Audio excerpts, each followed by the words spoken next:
step yang selanjutnya di sini aku pakai lipstick dari Wardah yang eksklusif matte lip cream nomor 14. Di sini aku jadikan sebagai warna dasar.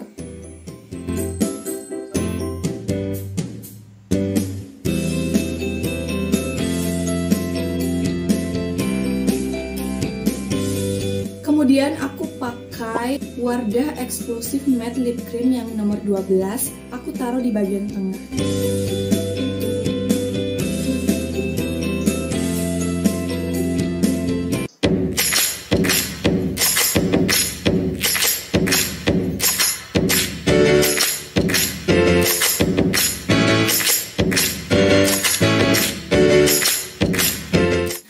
Oke, itu dia video tutorialnya. Semoga kalian suka. Jangan lupa like, jangan lupa subscribe, dan jangan lupa komen di bawah kalau kalian ingin nge-request video-video selanjutnya. And see you in the next video. Bye-bye.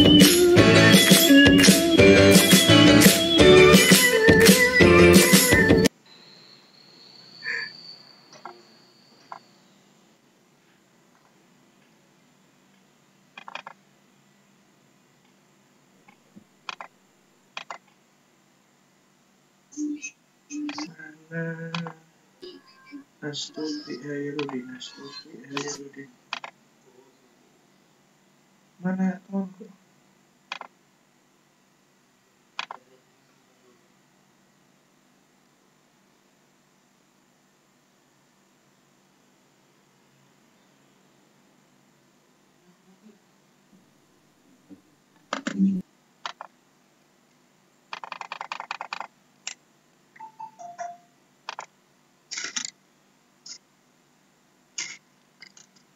Assalamualaikum warahmatullahi wabarakatuh.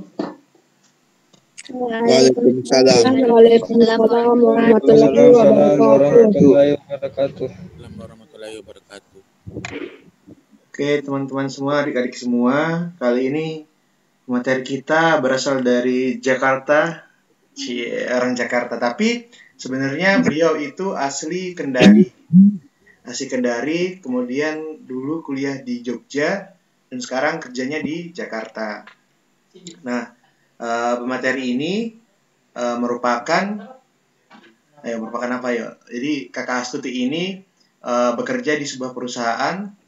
Perusahaan itu dia bekerja sebagai software quality control. Nah, nama perusahaannya yaitu apa ini nama perusahaannya? PT Metalogics Infoling Persada. Nah, jadi Kakak Astuti ini bekerja sebagai software quality control di PT Metalogics Infoling Persada.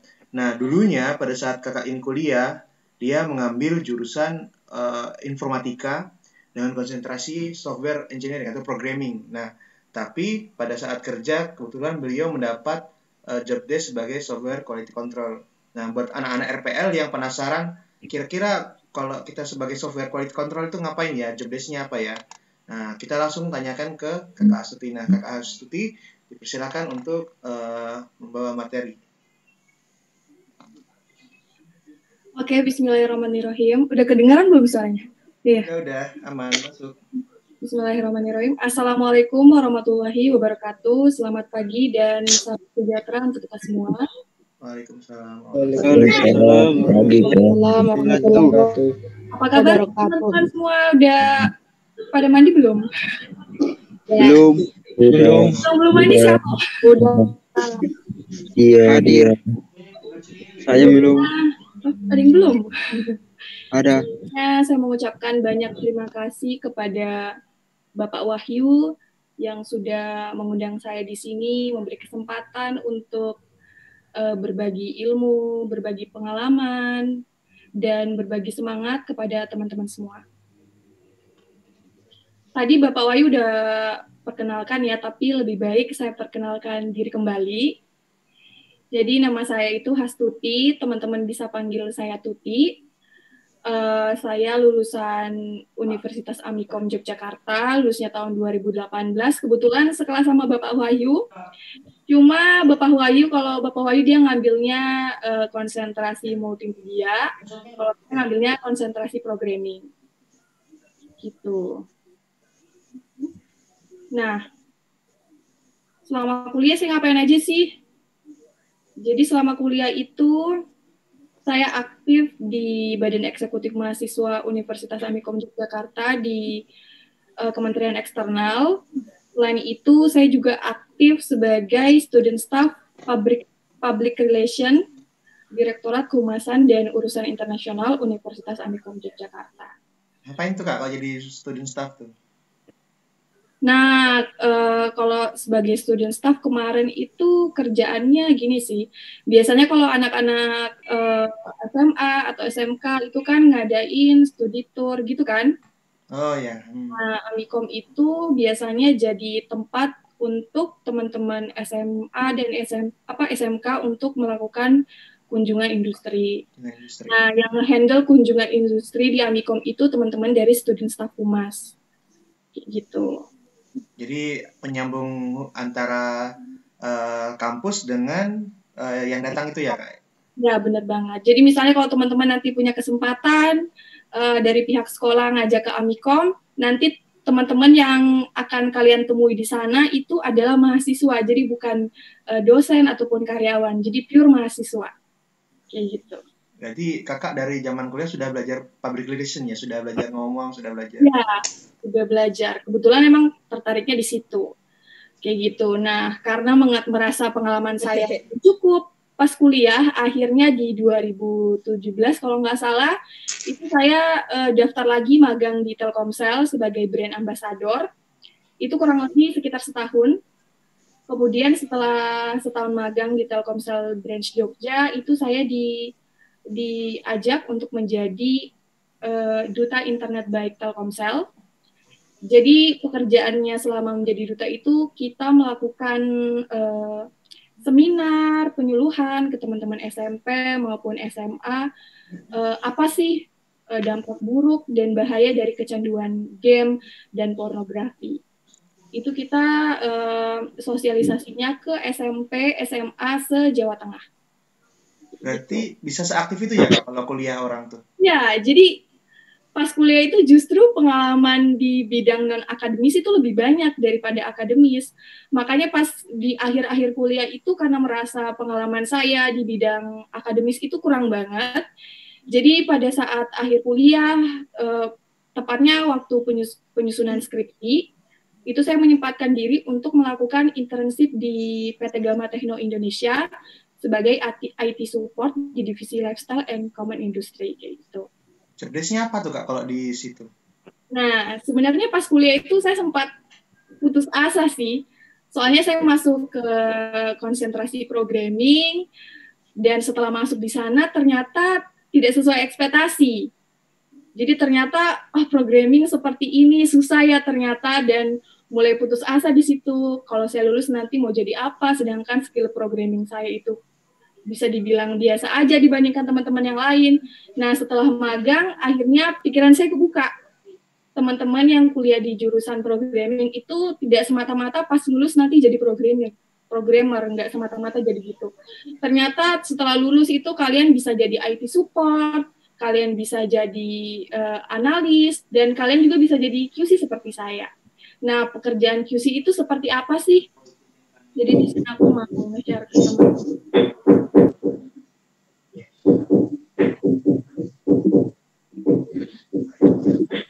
Nah, pekerjaan itu seperti apa sih? Nah, kalau teman-teman bisa lihat di sini, screen-nya udah ke-share belum?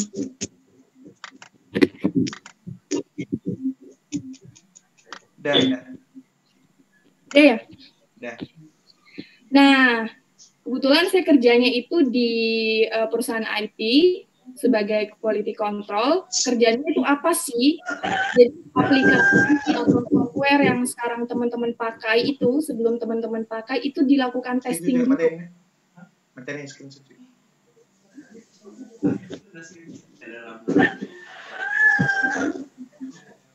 Udah kelihatan ya? Iya, kelihatan. Nah, jadi sebelum aplikasi yang teman-teman pakai, software yang teman-teman pakai di laptop teman-teman itu, sebelum sampai ke tangan kalian, itu di-testing dulu sama QC atau quality control di perusahaan tersebut. Nah, bisa dilihat setelah aplikasi itu dibuat sama programmer, Nah, aplikasi itu dibawa ke QC dan di testing apakah aplikasi itu udah sesuai, kinerjanya udah bagus. Nah, kalau udah sesuai baru deh aplikasi itu dirilis dan bisa dipakai oleh teman-teman kayak gitu. Berarti mirip sama game tester atau enggak sih, Kak? Nah, aduh. Kenapa sampai di situ? Nah, terus apa lagi ya? Nah, pertanyaannya apa sih? Sebenarnya saya bingung ya kalau ditanya pekerjaannya apa. Soalnya pekerjaannya ada 2. Jadi pekerjaan yang pertama itu sebagai quality control, kemudian yang kedua itu sebagai content creator. Jadi agak bingung juga sebenarnya. Makanya kalau ada yang nanya, Kak kerjanya apa? Ya saya jawabnya content creator. Karena kalau saya jawabnya QC, banyak yang nggak tahu kan QC itu apaan. Jadi biasanya saya jawab content creator. Nah, gimana sih awal mulanya itu saya menjadi content creator? Jadi sebenarnya sebelum jadi QC itu, saya langsung YouTube dulu. Tepatnya di 2018 itu pas lulus, saya langsung jadi pengangguran. Sebenarnya bukan karena nggak dapat pekerjaan ya. Sebenarnya setelah lulus itu saya udah dapat tawaran pekerjaan di salah satu perusahaan swasta juga di Yogyakarta. Cuma karena setelah berdiskusi dengan orang tua, karena udah lama jauh dari orang tua juga, orang tua maunya aku balik ke Kendari dulu untuk bersama-sama dengan orang tua, menghilangkan rasa rindu dan segala macam. Dan ternyata setelah sampai di Kendari, bablas tuh, jadi nganggur selama 1 tahun. Kenapa nganggur? Yang pertama itu rata-rata panggilan pekerjaan yang saya dapatkan itu dari luar Kendari ya, baik itu dari Jogja maupun dari Jakarta. Dan sebagai orang yang baru lulus dan belum punya pekerjaan, pastinya kita belum punya duit kan. Sedangkan uang tiket PP pesawat dari Kendari ke Jogja atau ke Jakarta itu jutaan. Kalau nggak salah dulu itu pas awal-awal naik tiket pesawat, itu sekitar 2 jutaan untuk pergi aja ya. Otomatis kalau pulang itu udah sekitar 4 jutaan. Dan malu dong ya, udah lulus dan mesti masih minta duit ke orang tua, itu rasa malunya luar biasa sih. Jadi selama nganggur itu, saya putar otak gimana bisa ngisi kekosongan saya selama nganggur ini. Akhirnya saya memberanikan diri untuk ngupload tuh video di YouTube. Sebenarnya ngupload itu juga nggak sengaja sih, karena pas lulus itu banyak teman-teman yang nanya. Kebetulan pas wisuda kemarin itu, saya itu makeup sendiri. Jadi teman-teman pergi ke salon, segala macam, sewa MUA, dan akhirnya saya untuk meminimalisir budget, akhirnya saya makeup sendiri, dan ternyata banyak teman-teman yang nanya, tuh kemarin tuh kamu wisuda makeup sendiri? Iya, Pak ada nanya lipstiknya apa, foundationnya apa, itu jilbabnya tutorialnya kayak gimana. Akhirnya daripada saya jawabin satu persatu, akhirnya saya bikin deh tuh satu video yang ngejelasin semua tentang apa yang aku pakai pas wisuda kemarin. Pas ngupload ternyata responnya cukup baik dari teman-teman. Kalau nggak salah setelah 2 minggu saya ngupload itu view-nya udah 2000-an. Wow. Dan setelah video itu tayang udah 2000-an, akhirnya saya bikin video baru lagi. Kayak gitu. Sebenarnya pas saya awal mulai YouTube itu nggak cuma ngupload udah blak gitu, enggak. Jadi sebelum ngupload itu saya udah yang pertama itu udah nentuin dulu nih videonya mau kayak gimana gitu. Pikirannya itu udah kayak ini ntar dinonton orang kan, otomatis kita harus buat yang bagus. Ya udah dibuat. Pas ngupload juga itu nggak ngasal ngupload, jadi saya manfaatkan semua fitur YouTube yang ada. Jadi kalau teman-teman misalnya udah punya channel YouTube, di YouTube Creator Studio itu fiturnya banyak banget, kalian bisa tambahin tombol subscribe di bawah. Jadi biasa di video itu ada icon subscribe yang bisa dipencet terus langsung yang link ke subscribe. Terus ada juga icon kartu di pojok atas sini. Jadi nanti biasa kalau teman-teman nonton video YouTube, itu biasa ada teks yang muncul di sini dan kalau kalian klik itu bisa langsung beralih ke video ataupun playlist dari si kreator tersebut. Sama fitur layar akhir di bagian video. Pokoknya pas aku ngupload video pertama itu, aku udah manfaatin fitur-fitur yang ada di YouTube. kayak gitu. Bahkan Nah, thumbnailnya ada desainnya ya, Kak? kenapa? Bahkan thumbnailnya didesain sendiri ya? Ya, jadi pokoknya udah bukan ngasal ngupload lagi, jadi kayak video ini udah siap ditonton, siapapun yang tonton, saya udah bikin yang paling bagus, kalaupun yang nonton dikit nggak apa-apa, yang penting yang saya upload ini menurut saya udah bagus pada saat itu. Kayak gitu. Nah, setelah upload juga saya nggak diem gitu aja. Jadi setelah saya upload, saya promosikan ke siapapun, saya upload saya promosi di WhatsApp, di grup-grup, kemudian saya share link di Facebook juga, sama di Instagram, kayak gitu. Nah, kenapa? Karena pertama, kita yang baru mulai ini nggak ada yang kenal. Beda ya kalau misalnya artis A tiba-tiba bikin YouTube channel dan ngupload video, otomatis yang view banyak kan, soalnya dia udah terkenal. Sedangkan buat kita yang baru mulai, kita ngupload, otomatis nggak bakal ada yang nonton dong, kecuali kita promosiin. Nah, jadi setelah ngupload video, itu akhirnya aku promosiin dan ternyata banyak nonton. Seminggu udah 2.000, akhirnya lanjut keterusan sampai sekarang. Kayak gitu. Nah, setelah, kalau nggak salah itu, saya mulainya di pertengahan 2018, dan alhamdulillahnya di akhir 2018 itu udah di ACC sama pihak YouTube-nya. Jadi, sialnya saya itu pas mulai YouTube, pas YouTube itu udah punya peraturan baru. Teman-teman udah tahu kan, kalau mau ngasilin duit dari YouTube itu, kita mesti punya minimal 1.000 subscriber dan 4.000 jam tayang. Ya. Sialnya itu, aku baru tahu dan aku baru mulai dan peraturan itu udah ada. Jadi sambil nunggu-nunggu videonya udah di ACC, saya terus buat konten hingga akhirnya di akhir 2018 itu YouTube saya udah di ACC, dan awal tahun 2019 itu duitnya udah bisa cair ke rekening saya.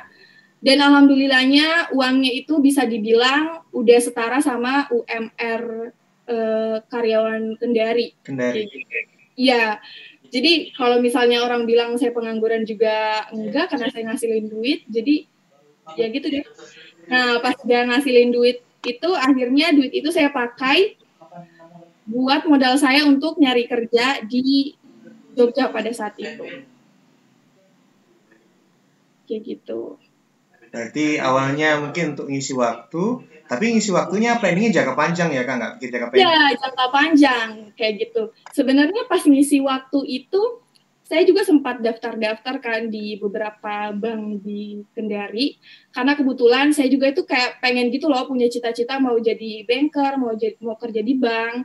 Jadi pas bangun YouTube itu, bangunnya nggak terlalu serius sebenarnya pada saat itu, cuma bangun aja sambil daftar pekerjaan di beberapa bank di Kendari.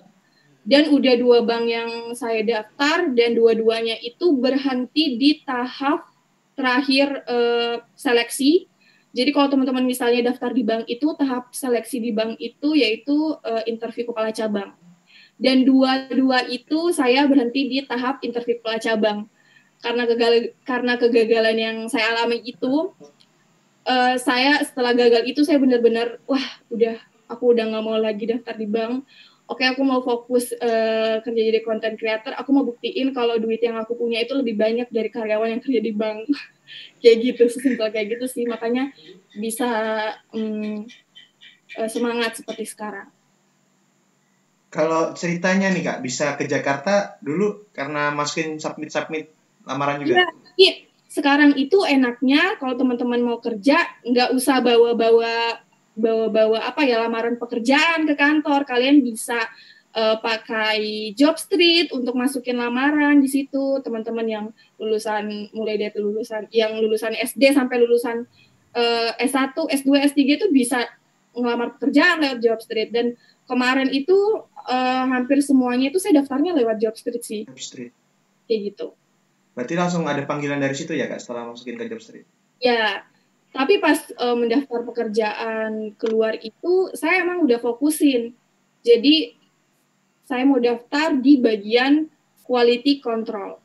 Kayak gitu. Jadi, si pihak HRD-nya juga udah paham nih, oh, ini orang emang mau daftar QC karena skill yang dia tampilin di CV itu skill-skill yang kita butuhkan. Jadi lumayan banyak juga yang manggil dari beberapa perusahaan kemarin. Nah, jadi makanya itu aku tuh bersyukur banget pas di akhir masa kuliah itu aku magang di Gama Tekno sebagai IT support karena itulah akhirnya aku paham ternyata programmer itu bukan cuma ngoding aja, teman-teman yang kuliah RPL juga bukan tentang buat software aja, tapi kalian itu bisa masuk ke beberapa bagian juga di dunia industri IT seperti QC. Makanya setelah magang kemarin itu aku udah punya gambaran, oke, nanti aku lulus mau jadi ini, daftar sebagai ini, jadi aku tingkatin skill-skill aku yang di bagian testing application, seperti itu. Jadi pas mau daftar kerja emang udah tahu mau daftar di mana. Soalnya banyak teman-teman saya itu setelah lulus S1 bingung, dia tuh mau bingung kerja jadi apa, dia cuma nampilin keahlian dia di CV itu PowerPoint, Microsoft Excel, terus pokoknya skill-skill standar yang bahkan anak-anak yang enggak S1 juga itu punya. Kayak gitu. Makanya kadang mereka tuh bisa nunggu lebih lama gitu loh buat dapat pekerjaan karena mereka belum tahu apa yang mereka mau daftarin itu di bagian mana. Artinya ketika kita magang itu sebenarnya kita membuka wawasan ya Kak. Artinya iya benar. Jadi apa yang kita awalnya mungkin di jurusan itu nggak tahu, ternyata kita bisa lebih tahu gitu ya. Benar sekali. Karena pada saat teman-teman kuliah itu kalian itu dapat keilmuannya tuh cuma 20%. Kalau menurut aku ya. Jadi pas kuliah itu kalian cuma diajarin dasar-dasarnya aja. Tapi lebih dari itu tuh kalian harus cari tahu sendiri. Salah satunya melakukan magang. Kebetulan kami di Amikom sendiri itu nggak ada program magang ya Pak Wahyu? Iya, nggak ada. Ya, jadi itu inisiatif dari kita sendiri.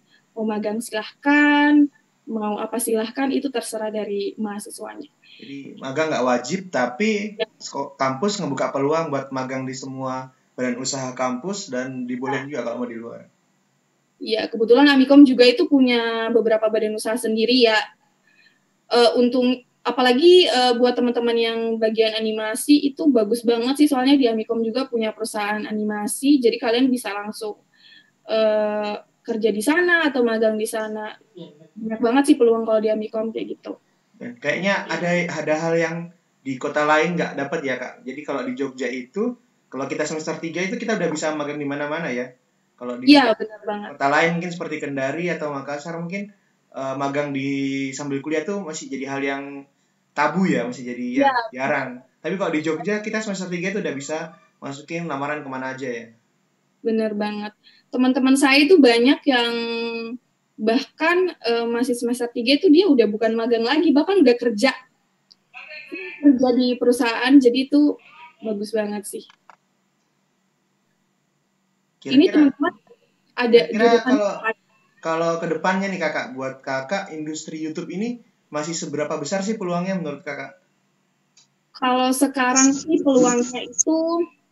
peluangnya banyak, cuma saingannya itu sekarang emang lebih banyak lagi daripada sebelumnya. Saya yakin banyak juga dari teman-teman yang kayak, ngapain sih aku bikin YouTube, pasti nggak ada yang nonton, saingannya banyak, gini-gini kan. Please, kalian tuh jangan berpikiran kayak gitu, karena pengguna YouTube itu banyak banget, dan mereka itu tontonannya juga banyak banget. Belum tentu misalnya si A ini nonton video beauty vlogger lain, dia tuh nggak nonton video kamu, itu nggak mungkin.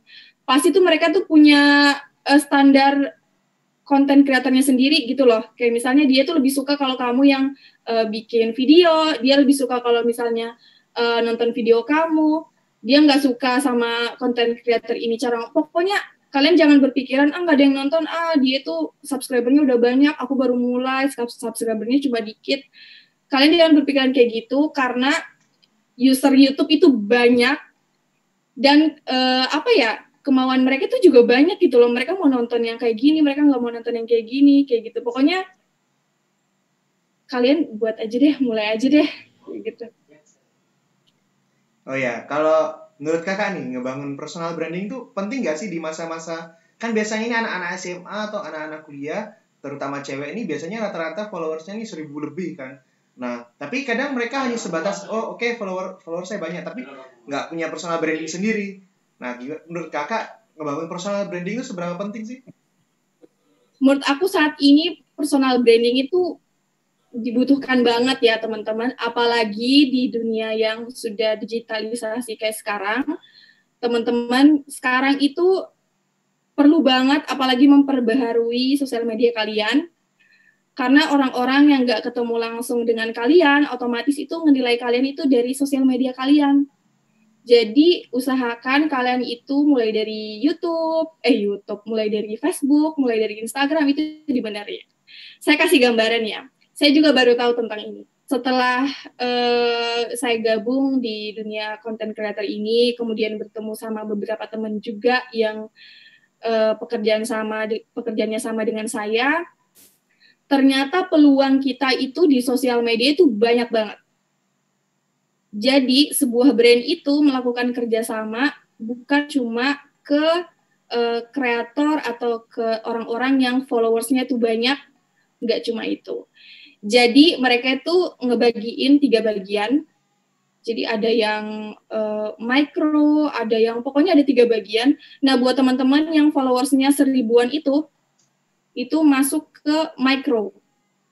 Kalian kalau kerja sama-sama brand dengan followers 1.000 sampai 10.000, itu bayarannya lumayan loh teman-teman. Aku cuma ngasih tahu, itu bayarannya lumayan. Jadi penting banget buat kalian itu nge-brandingin diri kalian di sosial media kalian. Misalnya nih, teman-teman yang suka review makanan, suka makan-makan gitu kan, daripada kalian ngupload foto kalian nggak jelas gitu kan, mending kalian itu tentuin konsep sosial media kalian nanti mau jadi apa. Oh misalnya aku mau ngisi Instagram aku dengan konten-konten yang aku suka. Misalnya aku suka makan nih, ya udah aku makan ke restoran A, aku fotoin, aku review, oh ini harganya sekian, rasanya sekian, menu favoritnya ini loh, kayak gitu.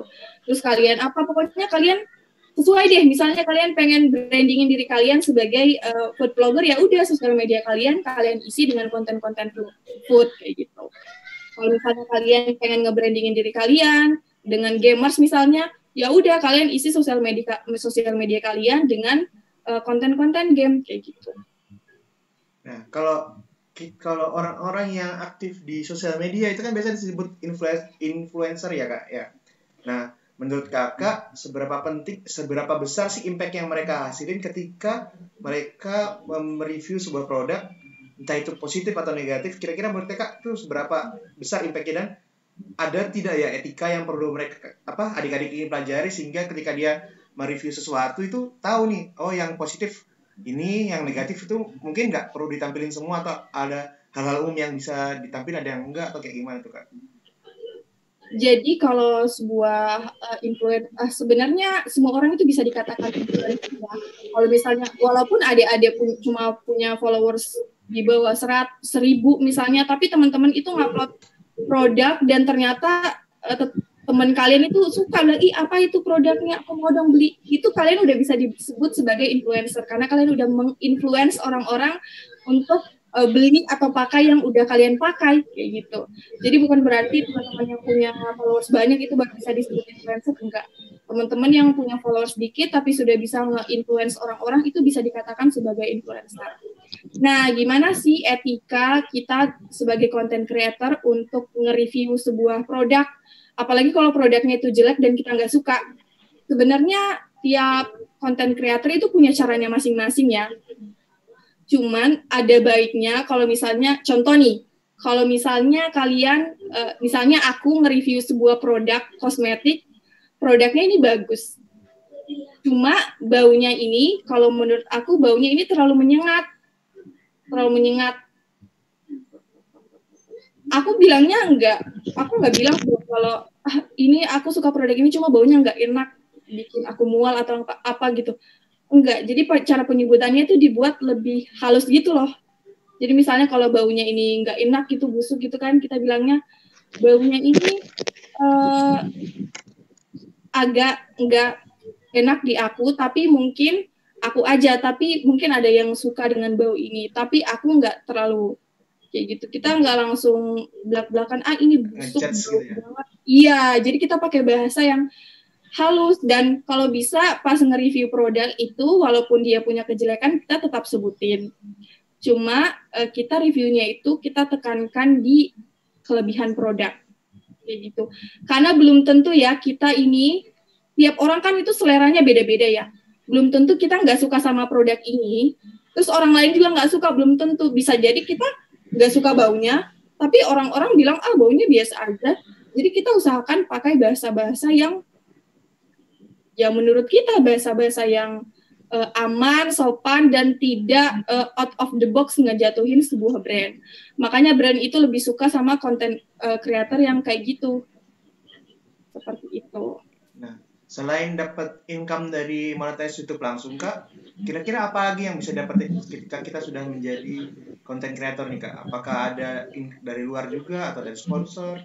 Nah, terus Kakak gimana cara ngelola sponsor yang masuk? Kan belum tentu semua, kalau kayak kosmetik kan belum tentu semua cocok nih sama Kakak. Apakah Kakak ada rule-nya atau Kakak kasih syarat buat mereka? Gimana, Kak? Ya, jadi di sini aku mau ngasih gambaran ke kalian ya.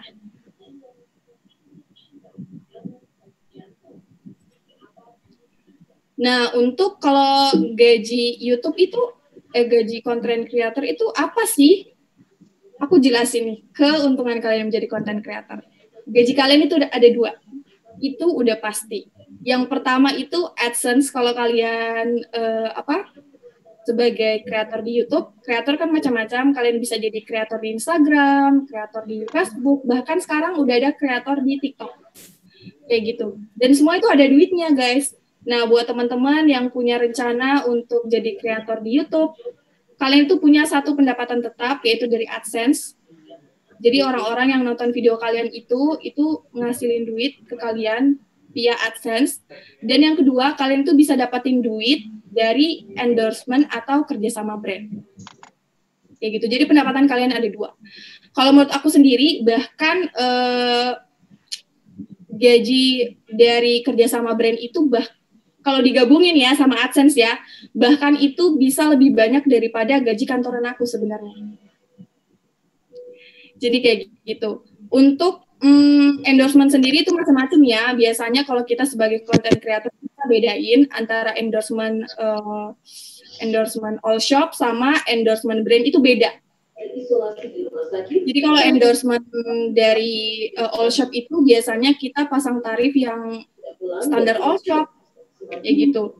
Sedangkan kalau brand itu dia punya standarisasi tersendiri untuk fee tiap kreatornya. Cuma tiap kreator itu bisa bikin sebuah red card. Jadi misalnya kalau sebuah content creator itu diajak kerjasama dari brand atau all shop itu biasanya email minta red card. Jadi pertama kali aku mulai untuk jadi content creator itu sempat ada beberapa email gitu nanyain, Kak, saya mau endorse, mau kirimin barang, bisa minta red card-nya nggak? Nah, saya sempat bingung red card ini apa sih? Setelah searching ternyata red card itu bisa dibilang kayak tarif kamu lah. Tarif kamu tuh endorse, kalau misalnya endorse video YouTube itu berapa, endorse Instagram berapa. Nah, red card itu bisa dibilang tarif kamu untuk bikin video tersebut. Nah, setelah buat itu, teman-teman bisa bagi nih. Kalau saya sendiri, untuk red card itu saya bagi-bagi. Jadi kalau misalnya teman-teman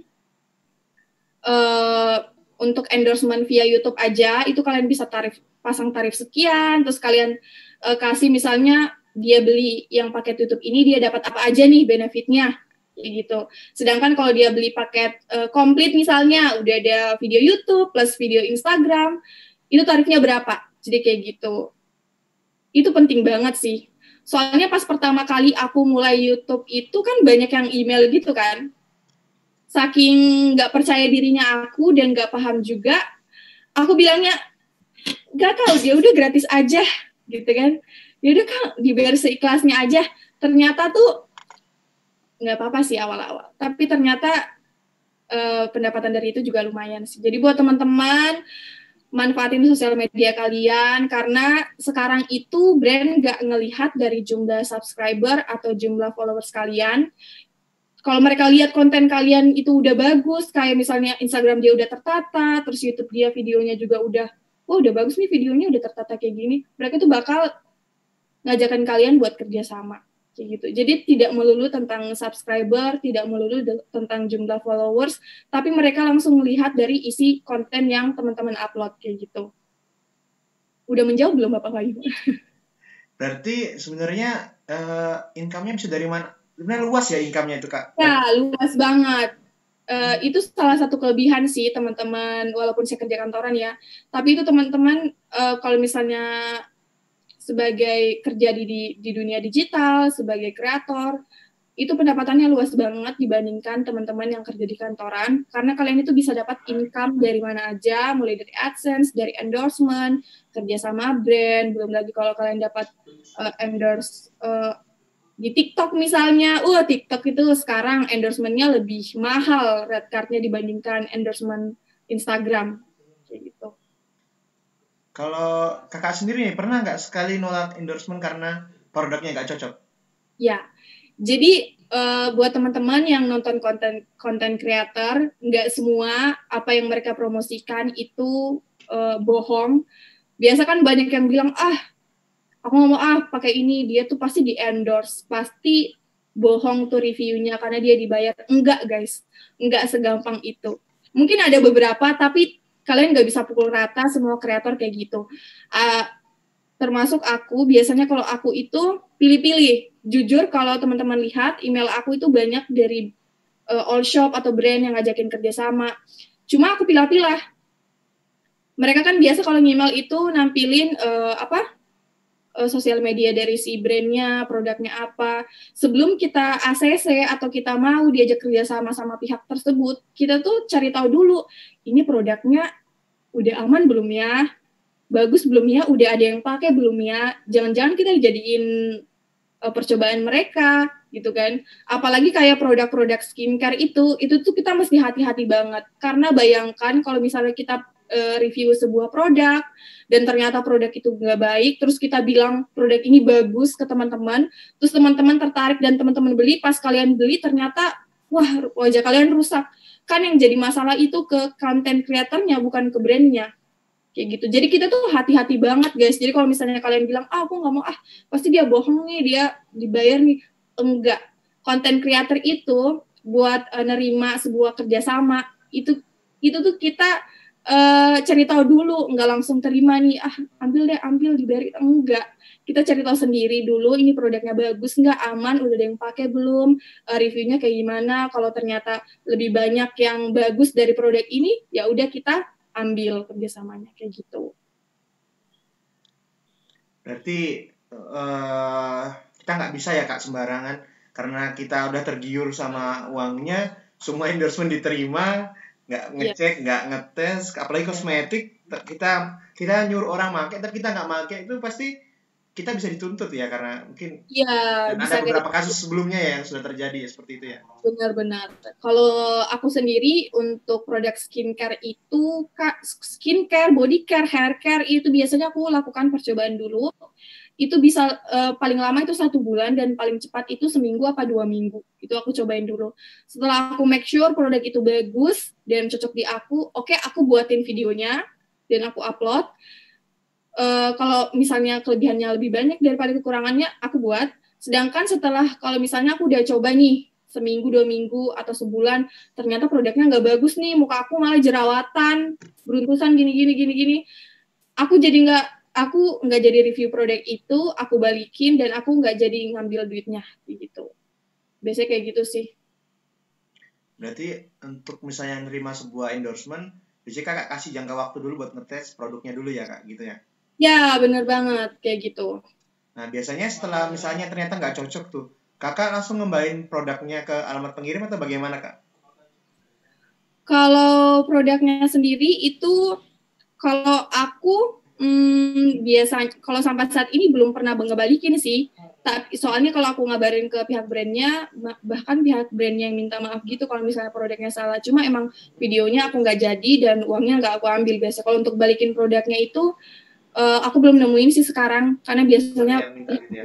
ya udah buat kakak aja gitu, nggak apa-apa. Soalnya kan nggak cocok kan, kita mau apain juga kan, paling kita buang kan, kayak gitu. Mungkin dari adik-adik semua mungkin ada yang mau ditanyain langsung ke Kak Astuti. Nanti bisa kirim di via chat nanti biar kakak panitia yang akan mensorti dan menanyakannya ke Kak Astuti. Ya. Nah, aku juga mau cerita dikit nih sambil nunggu teman-teman nanya.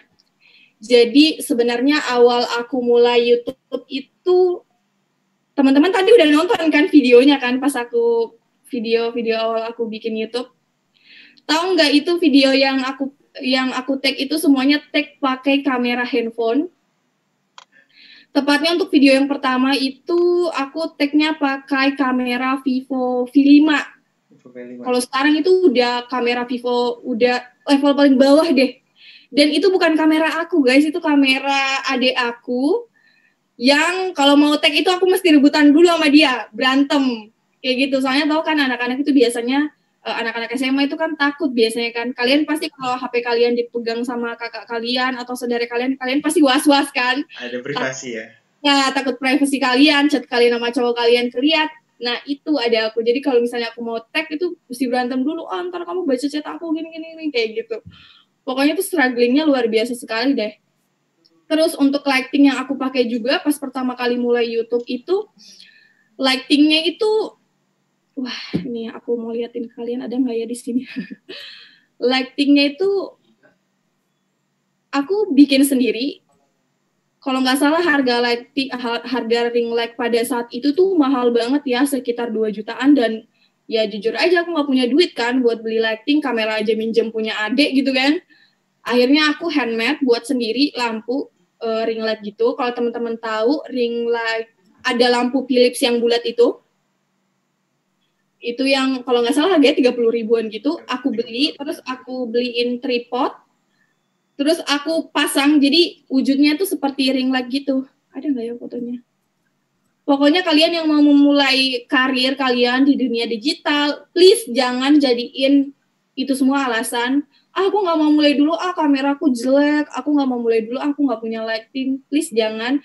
Justru kalian harus mulai sekarang, biar kalau kalian udah mulai sekarang, penghasilan kalian setelah kalian mulai itu, kalian bisa beli apa yang kalian mau. Kalian bisa beli kamera, kalian bisa beli lighting, dan semua yang kalian mau kayak gitu. Pokoknya jangan jadiin keterbatasan itu alasan untuk kalian nunda memulai bikin konten. Gitu. Ya, berarti pokoknya intinya mulai aja dulu ya, Kak? Ya, intinya mulai aja dulu. Ini aku mau liatin ke kalian ya. Pas awal aku mulai itu,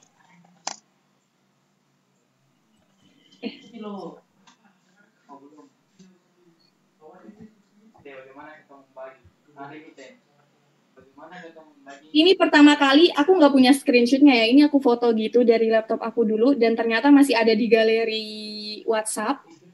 Ini pertama kali aku mulai. Jadi di YouTube aku tuh cuma ada 2 video yang aku bilang tadi, 2 minggu aku upload. Itu video pertama yang wisuda ada 2.000 yang nonton. Teman-teman bisa lihat subscriber aku cuma 190. 190.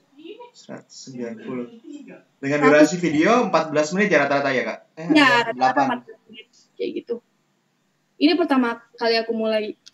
Jadi kalau aku pahamin ya, algoritma YouTube itu semakin sering kalian upload, semakin sering video kalian itu ditayangin di beranda YouTube. Jadi kalau misalnya teman-teman yang mau berkarir di dunia YouTube, kalian itu kuncinya cuma satu. Yang paling utama nih ya, kalian tuh mesti konsisten. Jadi usahakan kalian nentuin timeline kalian nih. Misalnya kalian, aku mau uploadnya tiap Senin, seminggu sekali, tiap hari Senin misalnya. Atau misalnya aku mau ngupload video nih 2 minggu sekali, tiap hari Rabu atau tiap hari Minggu. Jadi tiap seminggu kemudian atau 2 minggu kemudian kalian itu mesti rutin ngupload. Jadi kalau aku pahamin sih algoritmanya YouTube kayak gitu. Karena setelah aku ngupload video ini, kemudian seminggu lagi tuh aku ngupload video yang makeup ke kampus itu, yang pakai bedak baby itu. Dari situ bisa dibilang view-ku naik, subscriberku juga naik, dan karena udah mulai naik-naik, jadi aku rutin. Nah, setelah aku udah masuk ke dunia kerja, itu aku sempat vakum gitu, soalnya mau menyesuaikan diri dulu ke dunia kerja. Makanya YouTube-nya itu statistiknya itu nggak sebagus dulu. Soalnya aku sempat vakum gitu kan, dan sekarang baru mulai rutin-rutin ngupload lagi kayak gitu. Jadi buat teman-teman yang mau ngupload konten di YouTube, aku saranin kalian itu kuncinya yang pertama konsisten. Jadi tentuin timeline jadwal upload kalian, seminggu sekali atau 2 minggu sekali, kayak gitu. Mungkin pasti ada yang mengganjal nih Kak. Kan Kakak ini jurusannya programming nih. Kok bisa belajar ngedit video sendiri, bikin thumbnail sendiri. Terus bahkan mungkin di luar ekspektasi adik-adik semua, bahkan sepertinya Kakak ini bukan konsentrasi programming, malah konsentrasi multimedia mungkin. Ya, banyak dari teman-teman itu, bahkan teman-teman aku tuh bahkan yang nggak nyangka gitu loh, dikiranya tuh aku ngambil jurusan itu multimedia. Ternyata aku programming. Jadi pas waktu aku kosong itu, pas nganggur itu, aku cari tahu sendiri, mulai dari daftar AdSense itu gimana, aku searching sendiri, terus bikin thumbnail YouTube itu gimana, software aplikasi yang gampang dipakai itu kayak gimana, soalnya aku kan nggak tahu kan, Adobe Premiere, apalah segala macam itu kan susah gitu kan dioperasikannya. Teman-teman juga pasti yang anak multimedia paham, buat nge-explore aplikasi itu nggak gampang kan. Jadi aku searching software video apa sih yang paling gampang dipakai untuk orang yang baru pertama kali belajar bikin video, dan akhirnya aku nemu aplikasi Filmora. Itu aku pakai juga yang crack gitu, karena untuk yang premiumnya bayar kan, dan aku belum punya duit jadi yang crack kayak gitu pokoknya. Terus aku searching dia tutorial, gimana sih nge-cut video tuh gimana, bayangin ya, aku tuh nge-cut video aja nggak tahu, bener-bener nggak tahu gimana mau bikin thumbnail kan. Jadi aku belajar gimana nge-cut video, nge-mute gimana, masukin audio gimana, nyambungin gimana. Untungnya software yang aku pakai itu Filmora itu dia ada template-template gitu loh buat thumbnail gitu. Jadi template thumbnail itu yang aku gunain buat thumbnail YouTube aku. Jadi aku tinggal ubah fontnya, terus ubah ukurannya aja kayak gitu. Jadi untuk masuk ke dunia YouTube, pure aku tuh dari nol banget, dari nggak tahu edit video, daftar AdSense nggak tahu, gimana masukin hashtag di YouTube kalau mau ngupload video itu nggak tahu. Pokoknya aku belajar dari nol, jadi nggak ada alasan buat teman-teman, aku nggak mau buat, aku nggak tahu edit video, aku kan jurusan RPL, aku bukan multimedia, ngapain aku bikin video kayak gini. Please jangan jadiin alasan kayak gitu deh. Justru sekarang itu kalian itu ini adalah waktu yang tepat banget buat kalian mulai, karena yang pertama kalian belajarnya dari rumah. Pasti waktu kalian di rumah itu banyak banget yang kosong. Biasanya kalian kan kalau belajar di sekolah ada waktu kan terbuang, misalnya pas kalian berangkat atau pas kalian pulang, itu kan waktu kalian terbuang kan. Sedangkan kalau kalian belajar dari rumah, pasti waktu kosong kalian itu banyak banget. Jadi ini waktu yang tepat banget buat kalian maksimalin waktu kosong kalian untuk buat konten, mau di YouTube, di Instagram, di TikTok, yang bermanfaat buat orang-orang. Aku jamin apa yang kalian upload, jika itu bermanfaat, itu pasti akan menghasilkan manfaat juga buat kalian, baik itu income maupun sebagainya. Karena sekarang itu pekerjaan yang berbau digital itu banyak banget guys, dan duitnya tuh bahkan lebih banyak dibandingkan, kalau aku bilang ya, dibandingkan duit kantoran. Dan itu juga bisa jadi pegangan buat teman-teman. Kalau misalnya teman-teman nih udah jadi content creator, kemudian kalian juga kerja nih, terus beberapa tahun kemudian tiba-tiba ada pandemi lagi kayak gini, kan banyak kasus karyawan di PHK lah karena kantornya bangkrut segala macam. Teman-teman itu nggak usah khawatir, karena kalian itu punya income kedua, yaitu sebagai kreator. Jadi kalian nggak usah khawatir, aku di PHK gimana, aku makannya gimana. Kalian nggak perlu khawatir, karena kalian punya income cadangan, yaitu dari konten kreator kalian, kayak gitu. Nah, ada yang nanya lagi nih Kak, gimana cara Kakak ngebagi waktu antara kerja sama ngantor nih, dan antara ngantor sama buat YouTube-nya nih? Biasanya Kakak buat seminggu sekali atau gimana? Kalau ngebaginya sih sebenarnya emang susah ya. Cuma aku emang ngebagi gitu, kalau kerja kan Senin sampai Jumat. Nah, Sabtu Minggu aku ini kan kosong ya. biasanya Sabtu Minggu ini aku gunain untuk bikin konten dan ngedit konten. Atau biasanya aku udah tag minggu ini nih, minggu depan di Sabtu dan Minggu itu aku fokusin buat ngedit. Atau enggak misalnya ada deadline kerjasama yang mesti harus diselesaikan, biasanya malamnya itu aku kerjain. Jadi kayak gitu. Sebenarnya kalau mau dibilang jadi content creator itu gampang, nggak gampang juga sih sebenarnya. Karena kalian itu dibutuhkan waktu untuk ngedit, waktu untuk tag video, segala macam itu ada. Jadi semua pekerjaan itu punya plus minusnya. Tinggal kalian aja sih. Kalau misalnya kalian suka, pasti kalian ngejalaninnya tuh gampang banget. Untuk ngebagi waktunya aku biasanya pakai itu sih, Sabtu Minggu buat ngedit atau enggak malam hari. Kayak gitu. Teman-teman malah sekarang enak karena kerjanya belajarnya dari rumah kan. Habis belajar bisa langsung bikin video, bisa langsung ngedit, kemudian upload, kan enak banget kan. Kayak gitu. Nah, ada lagi nih yang nanya nih Kak. Kak, minimal berapa menit satu video agar bisa di AdSense YouTube? Ya, kalau aku sendiri, jadi gini ya, teman-teman yang belum tahu itu, kalau aku itu kayaknya ngupload video ke berapa ya baru di AdSense? Kayaknya keempat apa ke berapa? Itu tergantung, kalau AdSense, kalau mau di AdSense kan itu minimal 4.000 jam tayang ya? Ya, 4.000 jam tayang. Nah, usahain teman-teman ngupload video yang menitnya agak banyakan dikit.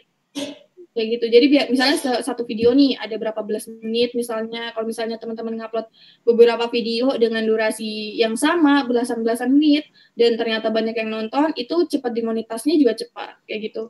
Nah, kalau teman-teman misalnya yang sudah dimonetisasi YouTube-nya terus pengen pasang space iklan yang banyak. Jadi teman-teman kalau nonton YouTube biasa ada video yang iklannya itu cuma ada di depan sama di belakang kan? Terus ada juga video YouTube yang teman-teman nonton, iklannya itu ada di depan, ada di tengah, ada di seperempat video, ada di belakangnya lagi. Pokoknya banyak deh space iklannya, kayak videonya Gen Halilintar itu kan iklannya banyak banget kan. Nah, syarat biar teman-teman bisa masukin space iklan banyak di video kalian, itu durasi video kalian itu minimal 10 menit. Jadi usahain teman-teman bikin, walaupun channel kalian belum dimonetisasi sama YouTube, usahain mulai dari sekarang kalian nguploadnya itu di atas 10 menit semua.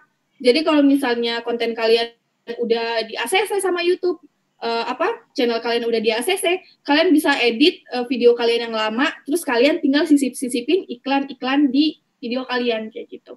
Aku saranin sih kalau kalian mau mulai buat YouTube, kalian bikin video yang durasinya 10 menit ke atas. 10 menit ke atas ya. Oke. Nah, ada soalnya lagi. kalau di bawah 10 menit itu kalian cuma dibolehin pasang iklan itu di depan sama di belakang. Tapi kalau di atas 10 menit kalian bisa masukin ke tengah, ke seperempat, ke belakang lagi, pokoknya bisa masukin deh, banyak itu bisa. Artinya itu di prepare dari awal ya Kak. Jadi walaupun di awal itu belum dimonetize, ketika dia sudah dimonetize, kita bisa ngedit lagi dan masukin iklannya gitu ya. Ya. Sama aku saranin buat teman-teman yang mau mulai YouTube, pakai musik itu yang jangan copyright ya.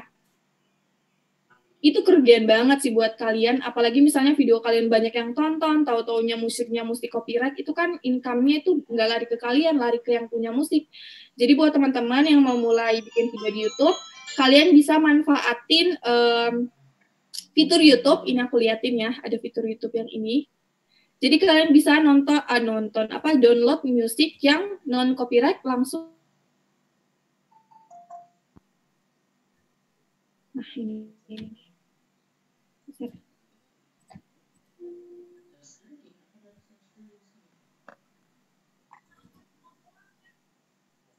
Nah, kalau teman-teman udah bikin YouTube, pasti teman-teman gunakan dengan bebas dan tanpa copyright. Tuh, nanti di sini setelah kalian klik, nanti banyak musik yang bisa kalian gunakan sepuasnya dan pastinya nggak copyright kayak gitu. Aku selalu ngupload video itu cari amannya pakai musik yang ada di koleksi audio Creator Studio sih, kan ini pasti aman banget dan nggak bakal kena copyright dari YouTube-nya kayak gitu.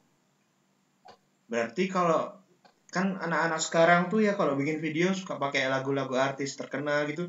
Kalau dia bikinnya pakai gitu, secara nggak langsung, walaupun dia bikin kontennya bagus, monetisasinya lari ke pemilik si hak cipta itu ya Kak? Ya, bener banget. Jadi makanya aku saranin teman-teman, kalau teman-teman bisa lihat juga YouTuber-YouTuber yang subscribernya banyak saat ini, mereka tuh jarang banget loh pakai background musik orang di video mereka tuh, mereka jarang banget. Kalau kalian buka fitur ini, koleksi audio di YouTube kreator ini, kalian bakal banyak dengerin musik-musik yang sering digunakan sama YouTuber-YouTuber yang subscribernya udah banyak. Mereka tuh rata-rata pakai musik-musik dari sini, biar aman kan. Wah, view-nya banyak, ntar yang nonton banyak, tapi musiknya copyright kan, kasihan duitnya lari ke yang punya musik kan. Iya, betul. Jadi usahain kalau kalian pertama kali mulai, kalian itu pakai musik yang non-copyright, dan kalian bisa cari, gampang banget, bisa langsung ke fitur koleksi audio di Creator Studio ini, dan bisa langsung kalian download gratis. Kayak gitu. Nah, ada lagi nih Kak yang nanya nih. Bagaimana kalau kita sudah konsisten, sudah share sana-sini, tapi tidak ada yang nonton tuh Kak? Gimana tuh Kak? Oh, mungkin gimana motivasi dirinya kali ya? Iya. Banyak juga sih dari teman-teman yang kayak gitu. Biasanya dia itu pas ngupload kontennya itu konsepnya nggak mateng biasanya. Kan biasa banyak orang yang bikin channel YouTube, dia itu apa sih, ngerekam keseharian dia, ngevlogging gitu kan, vlog, dia ini, dia jelas banget guys. Jadi kalau misalnya Ayu Ting Ting baru bikin vlog, baru bikin YouTube channel, terus dia ngupload vlog keseharian pribadi dia, pasti itu banyak yang nonton, which is dia terkenal kan. Tapi kalau misalnya kita nentuin konsep YouTube kita sebagai video nge-share video sehari-hari kita yang nggak jelas dan nggak ada manfaatnya, itu siapa sih yang mau nonton? Yang kenal kita aja nggak ada kan. Tapi kalau misalnya teman-teman ngupload video yang bermanfaat, seperti misalnya aku ngupload video make up nih, pasti banyak kan yang cari tahu, aku pengen tahu deh tutorial ini apa. Otomatis kan banyak yang cari, dan video kita pasti bermanfaat kan buat orang lain. Makanya pasti ada yang nonton. Tapi kalau teman-teman ngupload video yang nggak bermanfaat, bukan nggak bermanfaat juga sih, nggak penting gitu, dan nggak bakal dicari sama orang, itu pasti videonya bakal dikit sih. Apalagi kita nggak terkenal kan. Kalau artis mah sah-sah aja mau ngupload dia lagi berkebun atau dia lagi apa, mah pasti yang nonton banyak kan.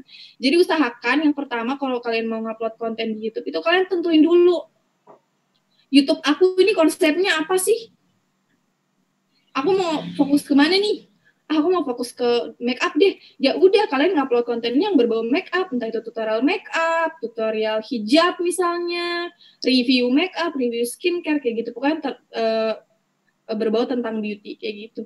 Makanya buat teman-teman yang mau mulai, kalian tentuin konsepnya dulu, channel kalian mau diisi apa, biar konten-konten kalian ke depan terarah, dan pasti kalau kalian bikin konten, usahakan yang bermanfaat ya. Kayak gitu.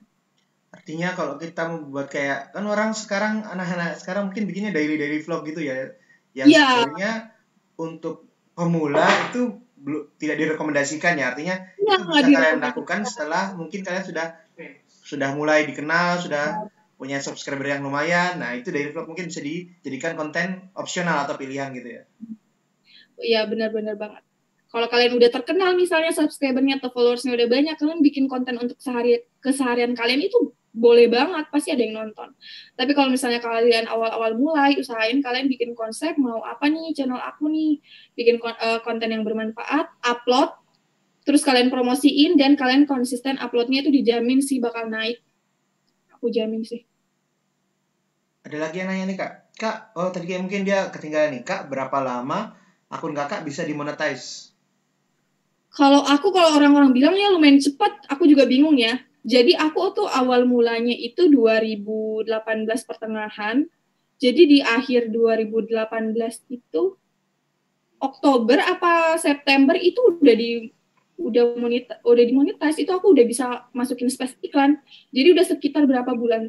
4 bulan ya? 4 sampai 5 ya Kak ya? Iya, 4 sampai sudah Maret sampai aku udah dimonetize itu. Maret. Gitu. Usahain sebelum kalian upload video, mending kalian langsung daftar AdSense dulu. Daftar dulu baru kalian upload video. Enaknya kayak gitu sih. Jadi pas kalian ngupload video nih, ngupload video.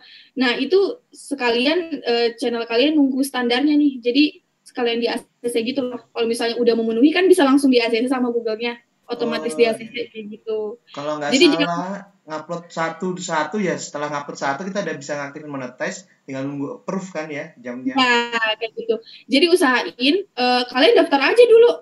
Jadi misalnya kalau di kemudian hari ternyata subscriber kalian udah 1.000, jam tayang kalian udah 4.000, otomatis itu langsung di ACC. Jadi jangan nunggu dulu, ini belum 1.000, jangan daftar AdSense dulu. Mending daftar AdSense dulu, terus sambil ngupload video. Jadi kalau misalnya udah memenuhi syarat, dia langsung otomatis ke ACC gitu loh. Gitu. Harus terpenuhi dua-duanya atau salah satu ya Kak? Kan harus terpenuhi dua-duanya. Dua-duanya ya. Berarti jumlah subscriber terpenuhi, jumlah jam tayang juga terpenuhi. Aku sempat mikir itu kayak impossible gitu loh pas pertama aku mulai. Wah gila, gimana aku mau dapetin 1.000 subscriber. Aku awal mulai itu cuma 22 kalau nggak salah, itu pun teman-teman kelas aja pas kuliah. Wah gimana nih, nggak mungkin nih, apalagi punya 4.000 jam tayang. Ternyata sesuatu yang kita anggap mustahil itu kalau kita nggak coba, itu tetap jadi mustahil. Jadi usahain teman-teman yang berpikir kalau gimana, nggak mungkin aku ini dapat 1.000 subscriber dari mana gitu. Please jangan kayak gitu, jangan underestimate diri kalian sendiri dulu. Kalian nggak bakal tahu hasilnya sebelum kalian coba. Jadi kalian mesti coba dulu, terus lihat hasilnya. Kayak gitu. Aku awalnya mikir 1.000 itu susah loh, ternyata nggak susah-susah banget.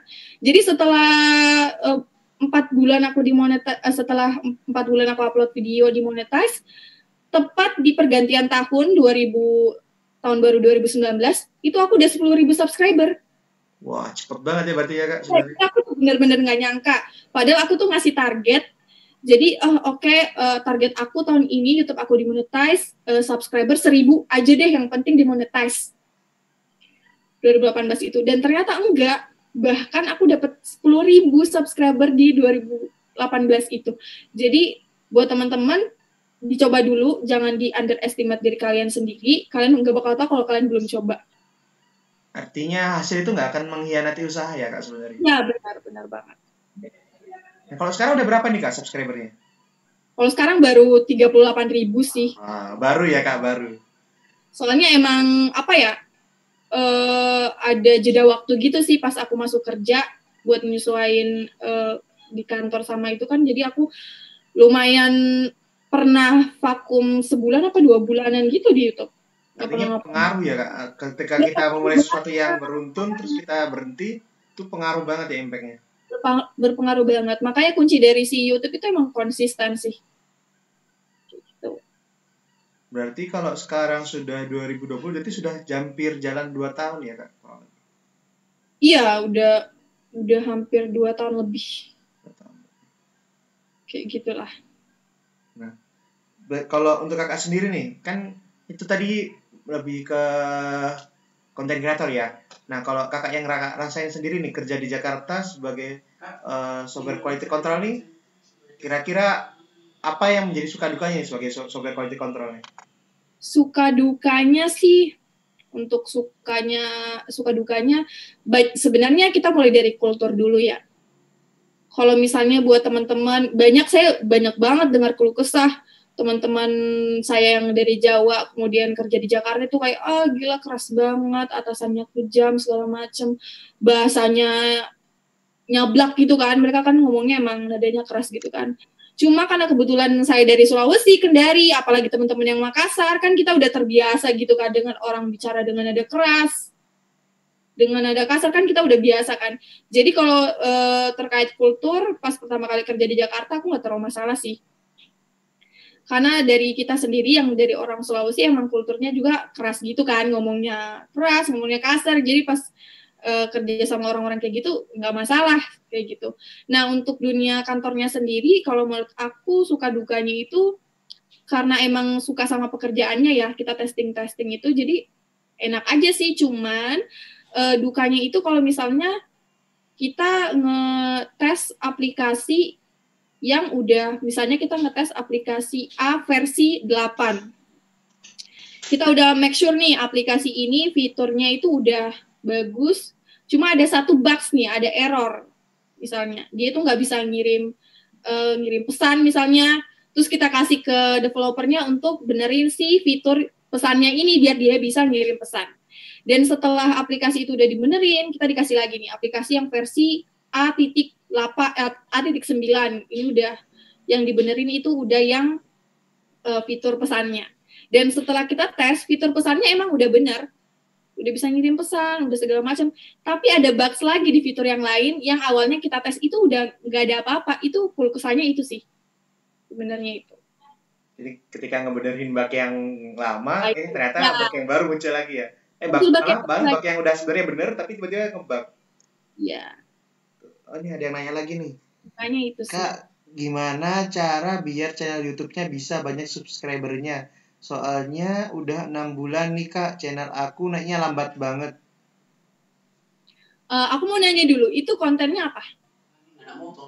Oh, Fatur Rahman mungkin bisa langsung diaktifin aja suaranya. Iya, langsung aja.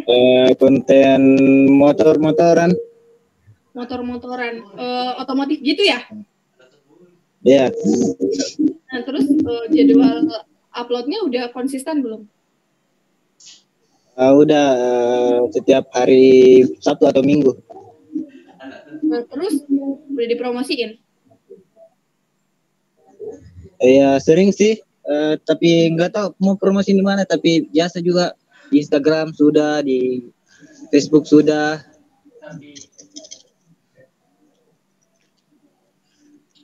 Nggak apa-apa, kamu tuh jangan putus semangat karena 6 bulan ngupload terus nggak dimonetas jangan. Karena kalian nggak bisa jadikan aku sebagai patokan yang 4 bulan langsung dimonetas, enggak. Ada orang yang setahun dulu ngupload video baru dimonetas. Jadi teman-teman tetap semangat aja, tetap dipromosiin. Kalau aku sih dulu tuh paling sering kalau di Facebook kan itu jarang ya. Apalagi kalau kita temenannya dikit. Itu tuh jarang ada yang tertarik. Tapi kalau kita nge-share di grup keluarga, grup mana gitu kan, itu pasti banyak nonton. Wah ini nih sepupu gua bikin channel YouTube, gua mau nonton. Klik kayak gitu. Kan banyak yang kayak gitu kan. Aku juga kemarin itu pas pertama ngupload itu aku gunain semua saudara aku. Jadi aku punya 5 saudara. Aku tuh 5 bersaudara. Jadi saudara-saudara aku itu aku suruh nge-share video aku di status mereka, di story mereka biar orang-orang lihat. Kayak gitu. Pasti nggak semua orang itu suka sama video kita kan. Tapi pasti mereka penasaran. Jadi mungkin pas pertama kali kamu promosi, pertama atau kedua atau ketiga kali kamu promosi, dia tuh apaan sih? Nggak mau nonton. Tapi setelah beberapa kali kamu promosi, pasti dia kepo juga, penasaran nih orang upload apa sih? Klik nonton deh dia. Kayak gitu. Jadi usahain jangan patah semangat deh. Orang-orang itu standarnya beda-beda. Ada yang 4 bulan udah dimonetasi, ada yang 6 bulan udah dimonetasi, ada yang setahun baru dimonetasi. Apalagi konten kamu kan otomotif ya. Nah, banyak kan nggak segampang itu, apalagi konten otomotif kan. Cowok-cowok kan kalau nonton YouTube nggak seheboh cewek-cewek kan. Apa-apa ditonton YouTube, apalagi tutorial makeup pasti view-nya banyak. Maksudnya user yang nonton tutorial makeup kan banyak, tapi user yang nonton otomotif kan nggak banyak. Cowok-cowok kan kebanyakan cuek kan. Jadi jangan jadikan patokan orang lain. Jangan kamu jadikan orang lain sebagai patokan kamu, jangan. Tiap orang itu punya waktunya berbeda-beda. Yang penting konsisten aja. Sama kamu perbarui lagi, kalau misalnya dilihat lagi nih kontenku udah bagus belum ya? Ada nggak sih manfaat yang didapat dari yang aku upload ini? Misalnya kamu kontennya otomotif nih. Kira-kira orang-orang yang mau nonton videoku ini manfaatnya dapat apa? Misalnya dia jadi tahu, oh ternyata ban yang bagus murah tuh ini ya. Kayak gitu. Wah, aku udah coba ini ternyata bagus. Ini gearnya apa segala macam bagus ya. Jadi usahain ada manfaat gitu loh dari apa yang kamu upload. Gitu. Sama konsisten, jangan patah semangat. Oke, gimana? Dek Fatur udah puas? Ya puas, makasih. Udah daftar belum AdSense-nya?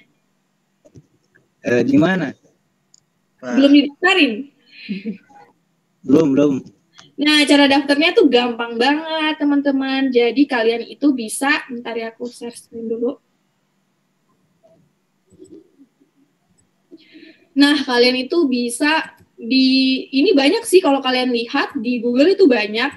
Nah, kalian bisa masuk aja ke ini Google AdSense, searching aja nanti di di Google AdSense gitu.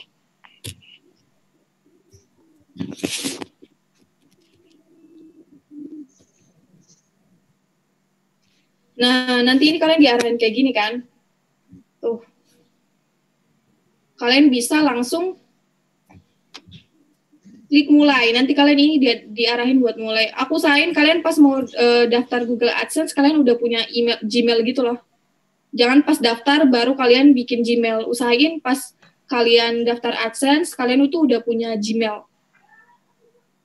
Udah ikutin aja kayak gitu. Kalau mau lebih lengkapnya ada ini juga sih, cara daftar AdSense ini banyak banget. Aku juga dulu lihatnya di Google gitu, searching sendiri.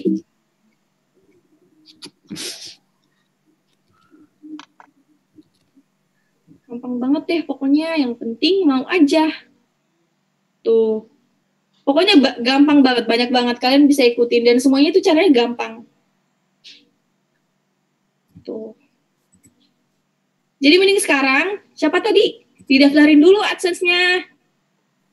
Gitu. Ya, Nanti di atas kamu bisa, kalau kamu udah daftarin, kamu bisa sekalian pantau gitu kan di Creator Studiomu nanti. Kamu udah tahu belum cara ngelihat udah 4.000 jam tayang segala macam? Karena satu kali cuma aku lupa lagi caranya. Ada di ini kok di Creator Studio, nanti lihatnya di situ. Soalnya banyak teman-teman yang nggak sadar gitu kan, wah aku udah ngupload lama, ternyata dia tuh nggak tahu cara lihatnya. Nggak ngontrol. Oh ternyata dia tuh udah 4.000 jam tayang, udah 1.000 subscriber, tapi dia nggak tahu nih, nggak tahu, plus dia nggak daftar AdSense. Ya iyalah nggak bakal dapat iklan. Kamu tuh dapat iklan kalau udah daftar AdSense dulu. Gitu. Jadi dicek dulu aja lagi. Kamu upload itunya dulu, upload bikin Google AdSense-nya dulu. Terus nanti dipantau deh udah memenuhi syarat apa enggak. Kayak gitu. Oke, terima kasih Kak Tuti. Nah, mungkin sebagai kesimpulan nih Kak, sebagai kesimpulan, kira-kira buat adik-adik semua dalam menyikapi lapangan pekerjaan di pandemi ini, bagaimana cara menyikapi kita jika ingin mencapai sesuatu atau menjadi content creator, kira-kira mungkin ada sebuah moto hidup yang bisa Kakak sampaikan ke adik-adik. Yang mau aku sampaikan ke kalian, apa ya? Ini tuh waktu yang tepat banget buat kalian. Kalian punya waktu sampai akhir 2020 ini, kalian belajar dari rumah kan? Waktu kalian itu banyak banget. Manfaatin sosial media yang kalian punya, upload konten yang bermanfaat buat orang lain. Dan aku yakin apa yang kalian upload, apa yang kalian share, kalau itu bermanfaat, manfaatnya itu akan balik lagi ke kalian. Kayak gitu. Dan satu lagi sih, yang mau aku sampaikan, jangan jadikan keterbatasan kalian gak punya kamera, kalian gak punya lighting, kalian gak tahu A, gak tahu B, gak tahu daftar AdSense, gak tahu apa, jangan jadikan keterbatasan itu untuk kalian tidak memulai. Karena semua itu bisa kalian cari, tutorial segala macam itu ada di Google, kalian bisa cari. Untuk alat itu, alat video segala macam itu, percayalah semua yang kalian lihat itu baik, semua yang kalian lihat videonya bagus, videonya jernih, lightingnya cerah, itu semua berawal dari sesuatu yang jelek guys, nggak langsung bagus. Kayak gitu. Kalian nggak bisa bagus kalau kalian nggak jelek dulu. Jadi kalian pasti akan melewati tahap jeleknya dulu, baru kalian akan jadi bagus. Kayak gitu. Itu aja sih dari aku. Berarti kesimpulannya gini ya Kak, semua yang besar berawal dari yang kecil, dan semua yang kecil berawal dari nggak ada gitu ya.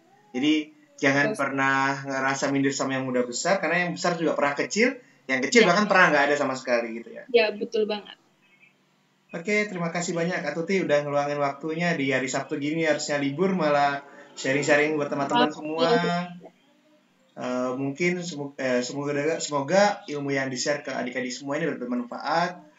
adik-adik SMK ini dapat termotivasi, dan mungkin yang lulus tahun ini yang bisa dibilang angkatan pandemi atau angkatan corona bisa memotivasi diri, bisa mencari apa ya jati dirinya masing-masing, atau mungkin bisa mencontoh Kak Tuti sebagai beauty vlogger ataupun content creator. Atau bahkan lebih baik dari saya juga, wah luar biasa sekali. Amin. Saya ucapkan terima kasih Kak Tuti untuk waktunya, dan adik-adik semua mungkin bisa mengucapkan terima kasih ke Kak Tuti. Makasih Kak. Makasih Kak. Makasih Kak. Makasih Kak. Selfie dulu dong. Makasih Kak. Kita selfie dulu ya. Bareng-bareng ya. Diaktifin. Ayo diaktifin kameranya. Berapa?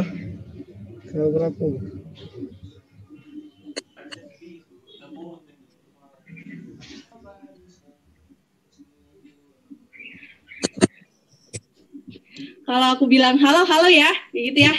Oke? Harus beda apa? Ini yang baju merah kenapa ini? Nggak apa-apa ya? Kok ketawa kamu, Fatur? Fatur kok ketawa? Oke, mulai ya. Ini aku ngajarin kalian pede dulu nih, baru bikin konten. Masa halo dong, malu? Ya, mulai ya. Halo semua. Halo. Banget. Halo Kak. Nomornya Kak.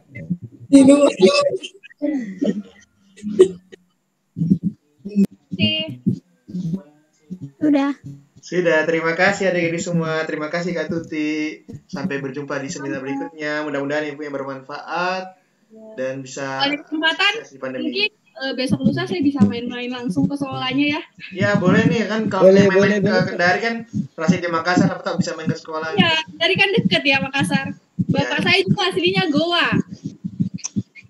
Jadi sebenarnya kita ini saudara loh. Iya, kita saudara jauh. Iya. Saudara dekat dong, kalau saudara jauh. Saudara dekat yang terpisah. Terima kasih Kak Tuti, terima kasih adik-adik semua. Assalamualaikum warahmatullahi wabarakatuh.